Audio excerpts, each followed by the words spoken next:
नमस्कार भाइयों, मैं पंडित शुभम शास्त्री आप सभी के समक्ष समाज की एक ऐसी विडंबना सामने रखता हूं जिसमें कि आधुनिक पीढ़ी बर्बाद होते हुए नजर आती है और पूर्वजों को आईना दिखाते हुए नजर आती है।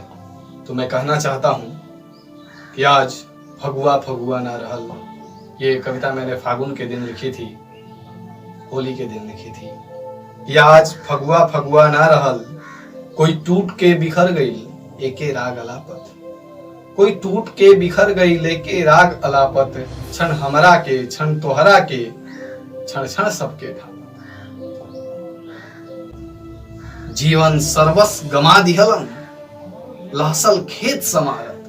तुम पल भर देर लगौला ना पछया हवा मारत, तुम पल भर देर लगौला ना पछया हवा मारत, गोड़ धरी आशीषे खातिर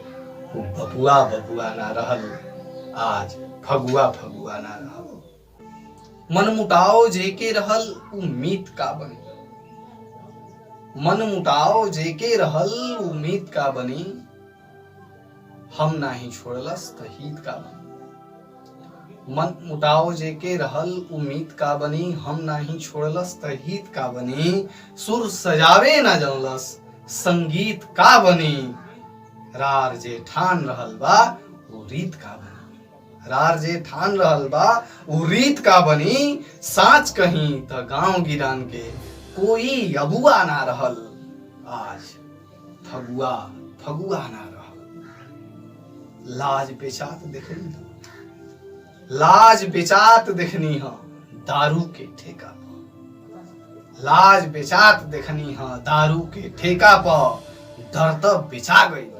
उमरिए के लेखा पर, दर त बेचा गईल उमरिए के लेखा पर, रिश्तो शर्मसार भइल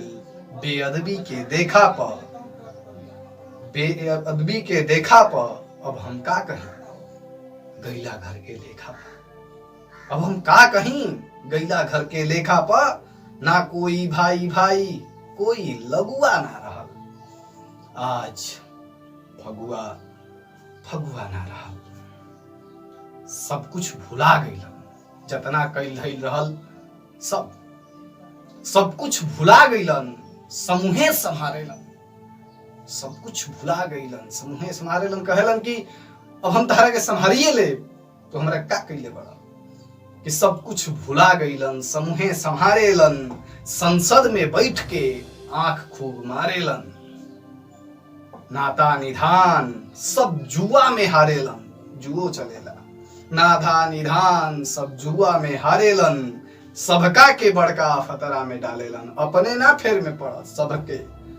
सबका के बड़का फतरा में डालेलन, समाज बेच के कहेलन, समाज बेच के कहेलन कि झबुआ दबुआ ना रहल, आज फगुआ फगुआ ना रहल, आज फगुआ फगुआ ना रहल।